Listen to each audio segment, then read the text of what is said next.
ராகுல் காந்தி உயிருக்கு அச்சுறுத்தலா? கொதித்தெழும் இந்தியா கூட்டணி தலைவர்கள். நடந்தது என்ன அப்படின்னு பார்த்தோம்னா, கடந்த சில நாட்களுக்கு முன்னாடி ராகுல் காந்தி அமெரிக்காவுக்கு சுற்றுப்பயணம் போனாரு.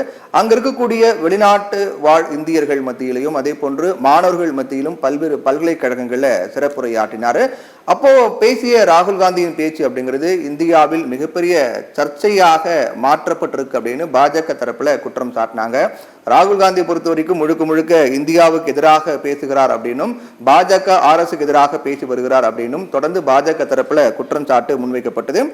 இதற்கு காங்கிரஸ் தரப்புல இது திசை திருப்பக்கூடிய குற்றச்சாட்டு அப்படின்னு விமர்சனம் பண்ணிட்டு வந்தாங்க. அதுல முக்கியமான ஒரு குற்றச்சாட்டாக பார்க்கப்பட்டதா ராகுல் காந்தி பேசிய இடஒதுக்கீடு குறித்தான விவகாரம்.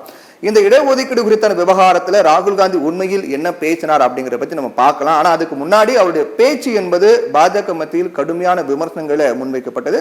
குறிப்பாக ஏக்நாத் சிண்டே தலைமையிலான சிவசேனா கட்சியில் இருக்கக்கூடிய எம்எல்ஏவான சஞ்சய் கெய்க்வாட் ஒரு பேட்டியில தெரிவிச்சிருந்தார், ஒரு அறிவிப்பு வெளியிட்டிருந்தார். அதாவது ராகுல் காந்தியினுடைய இடஒதுக்கீடு தொடர்பான பேச்சு கண்டிக்கத்தக்கது என்றும் அவருடைய நாக்கை வெட்டி கொண்டு வந்தால் 11 லட்சம் தரப்படும் என்றும் பேசியது மிகப்பெரிய சர்ச்சையாக மாறியது. அது தொடர்பாக காவல் நிலையத்தில் புகார் அளிக்கப்பட்டு அவர் மீது வழக்கு பதிவு செய்யப்பட்டது. மீண்டும் இன்னொரு பேச்சு சர்ச்சையானது. அது பேசினது டெல்லியினுடைய பாஜக முன்னாள் எம்எல்ஏ தர்வீந்தர் சிங் அவருடைய பேச்சு தான். அவர் என்ன சொன்னாருன்னா, இந்திரா காந்திக்கு ஏற்பட்ட அதே நிலைதான் ராகுல் காந்திக்கும் ஏற்படும். இந்திரா காந்தி சீக்கிய பாதுகாவலரால் படுகொலை செய்யப்பட்டார்.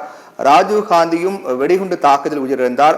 அந்த மாதிரியான ஒரு சூழல் இந்திரா காந்திக்கு ஏற்பட்ட ஒரு சூழல் தான் ராகுல் காந்திக்கு ஏற்படும் என்று பகிரங்கமாக ஒரு பாஜகவை சேர்ந்த ஒருவர் மிரட்டல் விடுகிறார். இது மீண்டும் ஒரு மிகப்பெரிய சர்ச்சையாக மாறியது. அதற்கு ஒட்டுமொத்தமாக இந்தியா கூட்டணி தலைவர்கள் கொதித்தெழுந்து கண்டனங்களை விமர்சனங்கள் முன்வச்சிட்டு வராங்க.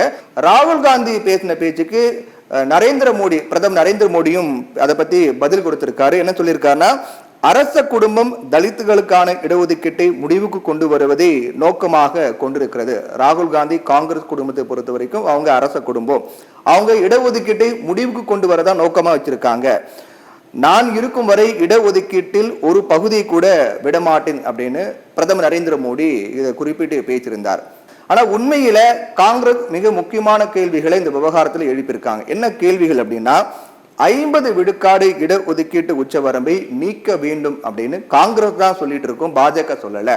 இடஒதுக்கீட்டுக்கு ஆதரவாக காங்கிரஸ் தான் இருக்கு. 50 விழுக்காட்டு இடஒதுக்கீட்டு உச்சவரம்பை இன்னும் நீட்டிக்க வேண்டும் அப்படிங்கிற ஒரு கோரிக்கை காங்கிரஸ் தரப்புல தான் முன்வைக்கப்பட்டு வருது. சாதிவாரி கணக்கெடுப்பு வேண்டும், மக்கள் தொகை கணக்கெடுப்பு வேண்டும், அதன் அடிப்படையில் இடஒதுக்கீடு வழங்கப்பட வேண்டும் என்று தொடர்ச்சியாக காங்கிரஸ் கட்சி தான் முன்னெடுத்துட்டு வரும். ஆனா பாஜக தற்போது வரையிலும் சாதிவாரி கணக்கெடுப்பு நடத்த மாட்டாங்க, மக்கள் தொகை கணக்கெடுப்பு நடத்த மாட்டாங்க. அப்படி இருக்கக்கூடிய சூழ்நிலையில இடஒதுக்கீட்டுக்கு எதிராக யார் இருக்கிறார்கள் அப்படின்னு நீங்களே சிந்தித்து பாருங்கள் அப்படின்னு காங்கிரஸ் தரப்புல ஒரு முக்கியமான கேள்வியை முன் வச்சிருக்காங்க.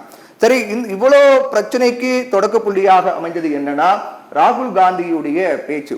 இந்தியாவில் எல்லாமே நியாயமாக இருக்கும் போது இடஒதுக்கீட்டை அகற்றுவது பற்றி நாங்கள் யோசிப்போம். இப்போது இந்தியா நியாயமான ஒரு நாடாக இல்லை அப்படின்னு தான் பேசியிருந்தார். அது என்ன, இடஒதுக்கீடு நோக்கம் என்ன? சமூகத்துல பின்தங்கிய மக்களை ஈக்குவலா கொண்டு வரணும், போட்டிங்கிறது எல்லாருக்கும் சமமாக இருக்கணும், அந்த சமநிலை உருவாக்குறதுக்காக தான் இடஒதுக்கீடு, பின்தங்கிய மக்களுக்கு இடஒதுக்கீடு என்பது கொடுக்கப்படுது.